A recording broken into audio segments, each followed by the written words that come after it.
Good evening, March 11th, and here is your latest information from Bolton High School.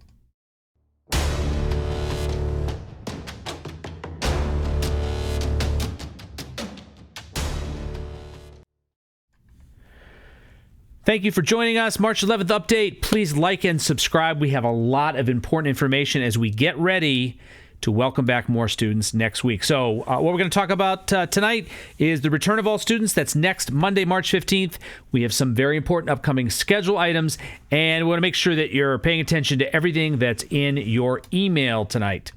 So let's talk about the return of all of our students. So we are looking at welcoming everybody back on Monday, March 15th. Our Wednesdays will continue to be remote. We'll be in school 4 days. All of our families have gotten back to us and let us know their plans. Students should always be ready to be fully remote. If we have some kind of close contact or after contact tracing, we need to shut groups of students down or classrooms or whatever might come our way as we continue to navigate our way through this unprecedented pandemic. Students should always be ready to be remote at any time. Unless you are officially remote, you must be present in school 4 days a week. So we have about 20 families who've decided to stay remote. I fully understand that. Everybody else must be in school 4 days a week. We're going to continue to require the use of masks and shields. Let's remember that we do not visit our lockers during the day. We will have our lunch in our 2 lunch spaces, 4 persons per table with shields. We're going to go for maximum spacing on those buses. I know our buses are not very crowded, so be sure to spread out. For study halls, if you have a study hall at the beginning of the day, which would be A or B, or study hall at the end of the day, G or H, you can, with a parent note, you can let us know that you're going to head home or not come in. That's absolutely acceptable. You don't need to sit in a study hall during the pandemic. You can be excused if you have a study hall at the beginning of the day or the end of the day. Some really important upcoming schedule items. April 2nd, no classes. That is a holiday. April 8th. You just got a communication about this from the superintendent yesterday. Had a really successful clinic. Thank you to the Eastern Highlands Health District, Director Goldsnyder and Superintendent Hecht for the clinic that they held for Bolton Public Schools employees to get their first vaccination. Our second vaccination is scheduled for April 7th. So as you, again, hopefully you read from the superintendent and conversation with the health district, we thought it prudent to plan April 8th as a day for faculty to not be in the building because there's, a percentage of folks that will have a difficult reaction after that second vaccination. So it is Belt Day. It is remote for everyone. The building is closed. Everyone should be logging on at the same time as their regular classes. If your teacher's not feeling well, there'll be a posting of some work you can do independently. Most of our teachers, certainly not all of them, will be vaccinated on the 7th, so it won't be everybody. The rest of the teachers that are feeling well will be running classes synchronously. It means you're on at the same time they are at the regular time for a Thursday schedule. The following week, let's talk about this again. This is for our juniors. This is official SAT day. This is for the state of Connecticut, their accountability test. It's an awesome opportunity for you to have a free SAT and to really do your best because you'll be here where you're most comfortable with your teachers as your proctors, not some strange high school on a Saturday. So juniors will all be here on that Tuesday. Other grades, you will be remote that Tuesday. If you need a ride, juniors, from any of our towns, if you need a ride on a bus, please let Mr. Dennis, your English teacher, know. And if you don't have Mr. Dennis, you can certainly let me know or catch him in the hallway. But we certainly want to make sure that we provide busing for any of our juniors that need busing that day. To make up for that, because that's a Tuesday, that's the SAT day, that's not our choice, that's the day we have to give the SAT. April 14th, which is a Wednesday, we're going to run our Tuesday schedule. So everybody should come in that day as if it were a Tuesday. Then the week after that is our April holidays. So the week of the 19th, there will be no classes. And then on the 28th, which is another Wednesday, we're going to welcome our juniors back in again. We'll also be taking another poll if we can offer you a bus ride then. That is your official Connecticut State Science Test. So it's a Wednesday, only affects our juniors, but juniors are required to come in and take that test. And I'm sure your science teachers have been talking to you about that test. So there's some other important items connected to the email that I sent out through School Messenger on the evening of March 11th. Maybe that's how you arrived here at this YouTube video. Maybe you're subscribed. Maybe you're seeing us on social media. But I want to make sure that if you have not checked your email, if you are watching this video because you reached it some other way, Please check your email. I want to know that you're getting your emails from the school. You should be getting them periodically from both me and the superintendent. If not, let us know. But in this particular email coming out on the evening of March 11th, there is our latest guidance newsletter with lots of important information for every grade level.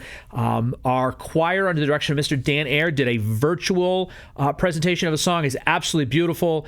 Some outstanding solos. And if you haven't seen that on our YouTube channel, the link is also in that email. And finally, some of the guidelines that I'm going to review once again here in a minute are also in an attachment on that email. So check that out. So you should definitely be connected to school email just in case something important comes out at the last minute.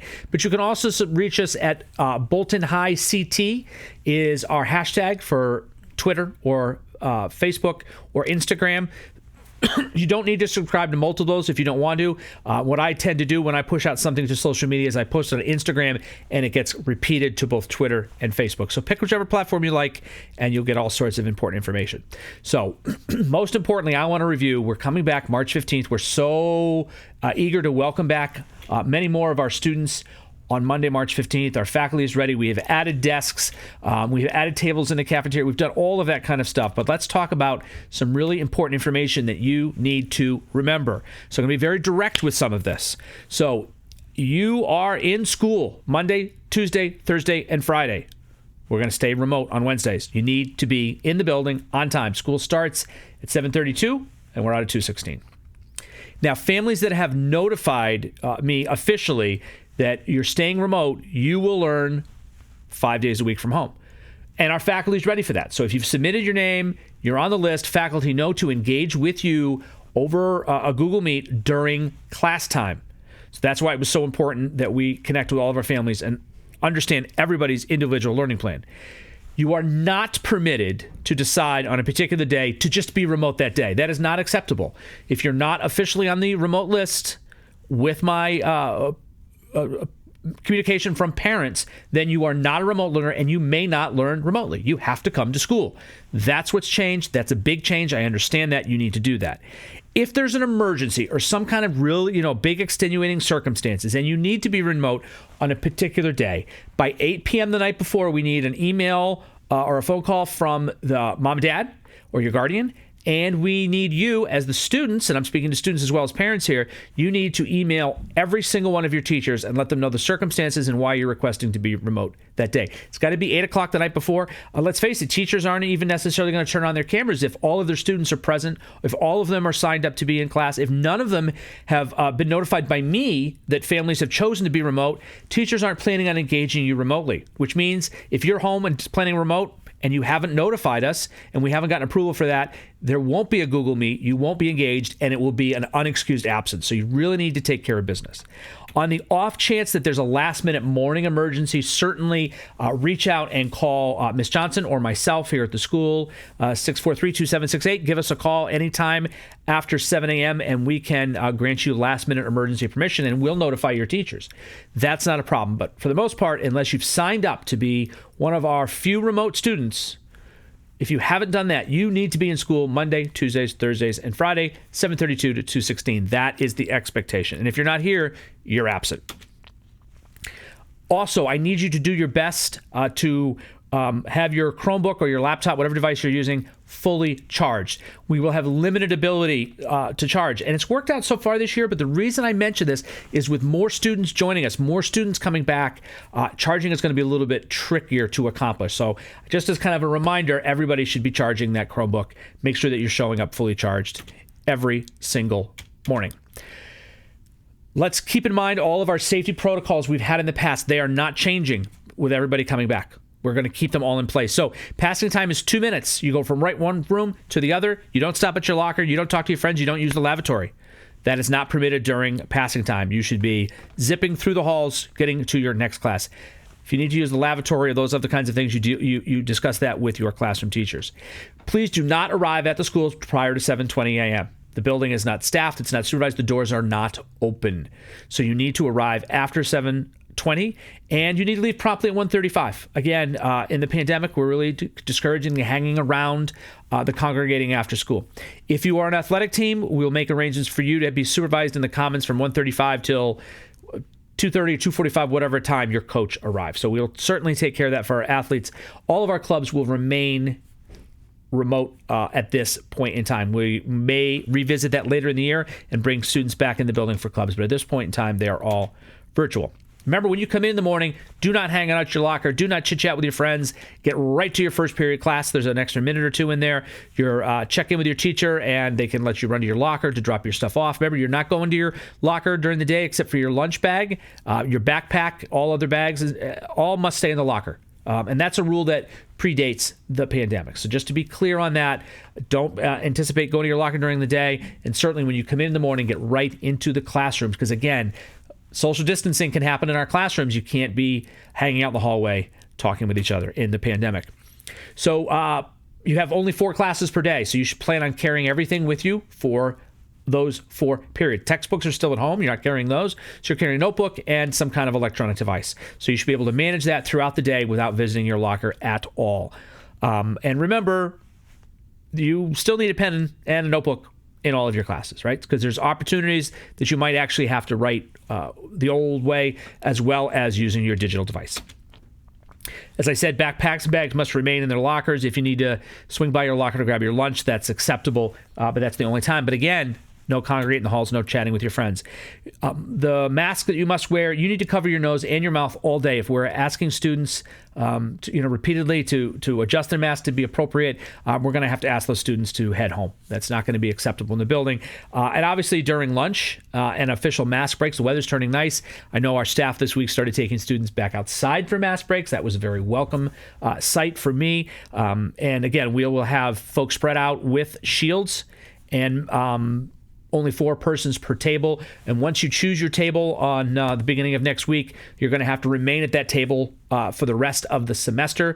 Your lunch teachers will kind of review that with you, but that's going to be super important. In the unfortunate event that we have to do contact tracing, we need a seating chart, and that's the reason we're asking students to pick a table and stick with that table. It's all about contact tracing. That's the only reason that we are doing that. And you need to carry that personal shield with you all day, including lunch. That is your responsibility. And make sure it gets put back in your locker every night.